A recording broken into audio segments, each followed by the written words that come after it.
బయట ఎన్ని టెన్షన్స్ ఉన్నా నీ దగ్గరికి వచ్చేసరికి నువ్వు ఇచ్చే తృప్తితో అన్నీ మర్చిపోతాను తెలుసా. అది నా బాధ్యత అండి. పారు, ఐ లవ్ యూ.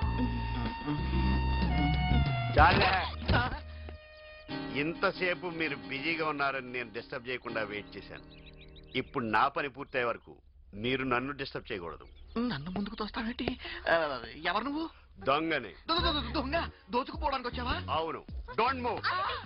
అవసరమైతే నన్ను కాల్చండి, ఆయన మాత్రం కాల్చొద్దు. ముందు కాలెత్తు. ఈ కాలు కింద నా కాలు అరిగిపోతుంది. చాలుగా తప్పే. Hands up. దీపావళి పిస్టల్ అనుకుంటున్నావా? కాల్చానంటే పేలిపోద్ది. పిస్టల్ కాదు, నీ బుర్ర. కొంచెం పట్టుకో.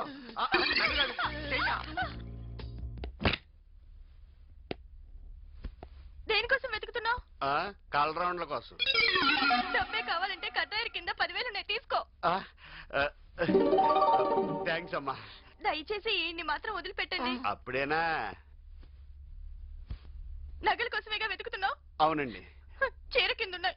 అలా ఎలా దాచావమ్మా? ఆ బ్లూ చీర కింద ఉన్నాయి. కట్టుకున్న చీరేమో అనుకున్నాను. థ్యాంక్స్ అమ్మా. బాబు, ఈయన్ని మాత్రం వదిలే. ఆయన వదిలేస్తాను గాని అడగందే అమ్మైనా పెట్టదంటారు. నువ్వు అడగకుండానే అన్ని ఇచ్చేస్తున్నావు. నిజంగా నువ్వు అమ్మలుగా అమ్మవే, అమ్మమ్మవే.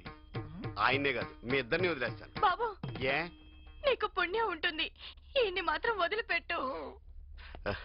ఎంతసేపు ఆయన వదిలే అని ఆయన గురించే మాట్లాడేవు గాని నీ గురించి ఒక్కసారి వదిలేమని అడగలేదు. నిజంగా పతివ్రతలంటే నీలాగే ఉంటారేమో. శిరస్సు వంచి నీ పాదాలకు నమస్కరిస్తున్నాను. అంటే ఆయన వదిలేస్తే ఈ లోపల పోలీసులు చెప్పి నన్ను పట్టిస్తాడనా?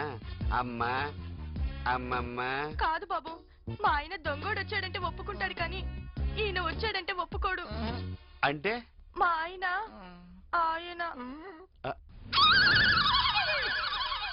మరి ఈయన ఆయన